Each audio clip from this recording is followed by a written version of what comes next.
यदि आप समाज को यथावत उन्नति देवे तो बहुत अच्छी बात है, क्योंकि समाज का सौभाग्य बढ़ाना समुदाय का काम है, एक का नहीं। आप सबका खंडन करते ही आते हो, परंतु अपने अपने धर्म में सब अच्छे हैं। खंडन किसी का ना करना चाहिए, और जो करते हो तो आप इनसे विशेष क्या बतलाते हो? जो बतलाते हो तो क्या आपसे अधिक व तुल्य कोई पुरुष ना था और ना है? ऐसा अभिमान करना आपको उचित नहीं है, क्योंकि परमात्मा की सृष्टि में एक एक से अधिक तुल्य और न्यून बहुत हैं। किसी को घमंड करना उचित नहीं। धर्म एक होता है वह अनेक। जो कहो अनेक होते हैं तो एक दूसरे से विरुद्ध होते हैं वह अविरुद्ध। जो कहो विरुद्ध होते हैं तो एक के बिना दूसरा धर्म नहीं हो सकता, और जो कहो अविरुद्ध तो पृथक पृथक होना व्यर्थ है। इसीलिए धर्म और अधर्म एक ही हैं, अनेक नहीं। यही हम विशेष कहते हैं कि जैसे सब संप्रदायों के उपदेशकों को कोई राजा इकट्ठा करे तो एक सहस्त्र से कम नहीं होते, परंतु इनका मुख्य भाग देखो तो पुरानी किरानी, इस्लामी, ईसाई और पुरानी चार ही हैं, क्योंकि इन चारों में सब संप्रदाय आ जाते हैं। कोई राजा उनकी सभा करके कोई जिज्ञासु होकर प्रथम बम मार्गी से पूछे कि हे महाराज, मैंने आज तक कोई गुरु और ना किसी धर्म का ग्रहण किया है, कहिए सब धर्मों में से उत्तम धर्म किसका है जिसको मैं ग्रहण करूं? तो पता है क्या उत्तर देबे? बम मार्गी कहबे नहीं नहीं, हमारा हमारा है सबसे ऊंचा। तो फिर आप उनसे पूछिए जिज्ञासु बनकर 999 कैसे है, तो आपको बम मार्गी उत्तर देवे सब झूठे हैं और नरकगामी हैं, क्योंकि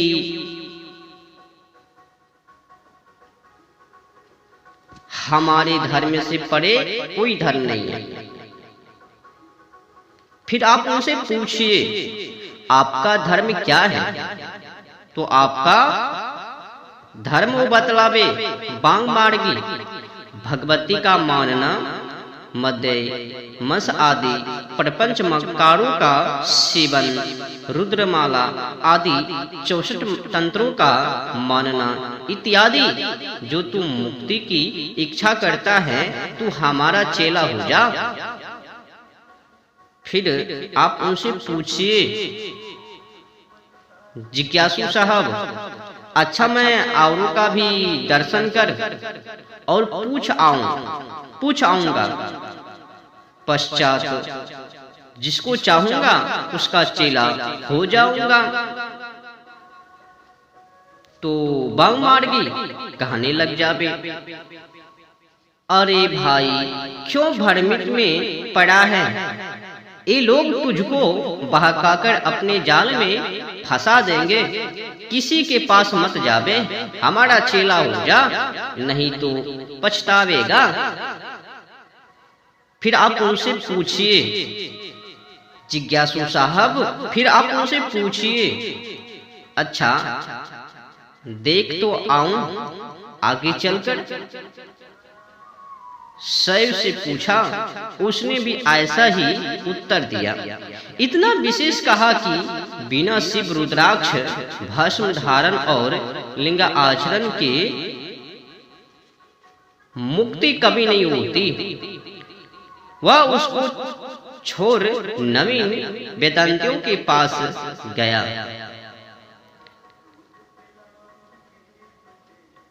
कहो महाराज आपका धर्म क्या है? वेदांती साहब, हम धर्म अधर्म कुछ भी नहीं मानते। हम साक्षात ब्रह्म हैं। हमें धर्म अधर्म कहाँ है? यह जगत सब मिथ्या है। और जो ज्ञानी शुद्ध चेतन हुआ चाहे तो तू भी अपने को ब्रह्म मान, जीव भाव को छोड़ नित्य मुक्ति हो जाएगा।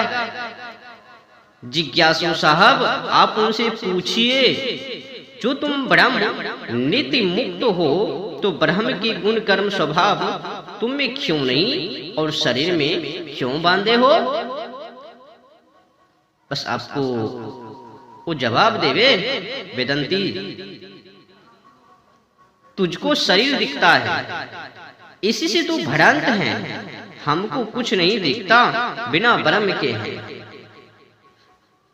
जिज्ञासु साहब, अब तो आपका सवाल है, अब उनसे पूछिए, तुम देखने वाले कौन और किसको देखते हो?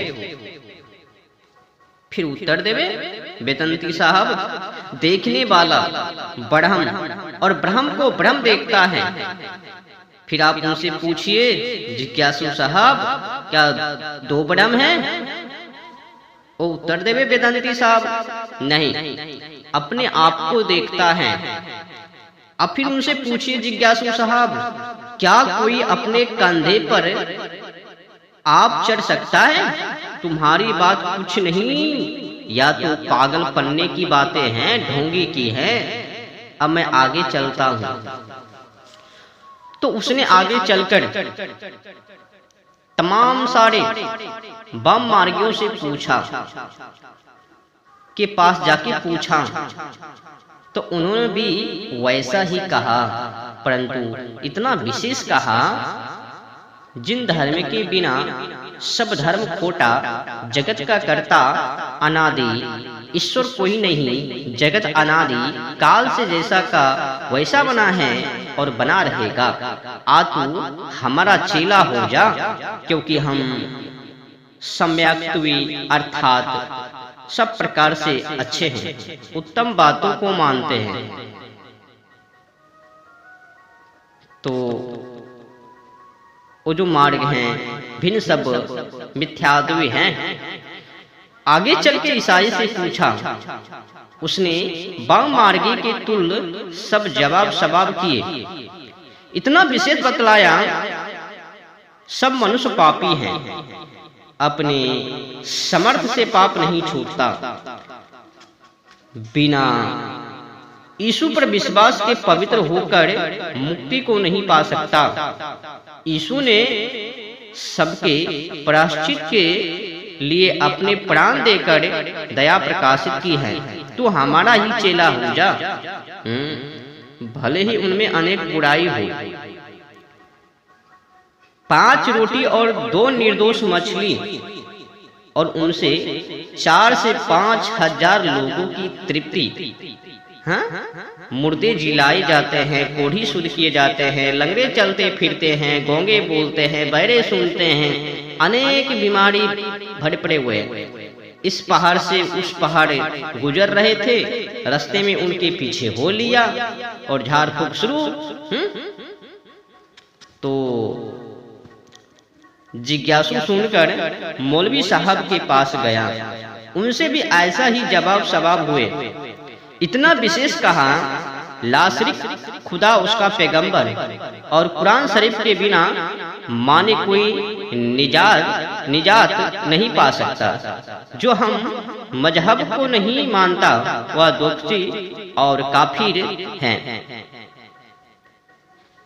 तो आपको पता ही है, कुरान में सूरह 2 अल-बकरा, उसमें गौ की जब्बा, और हमने जो पैदा किया है उन चीजों में से खाओ, और अल्लाह ने जिस पर हराम किया है केवल शुगर को छोड़कर अनेक जानवर पंछी को खाओ और जलवायु और ओजोन परत को तबाह करो।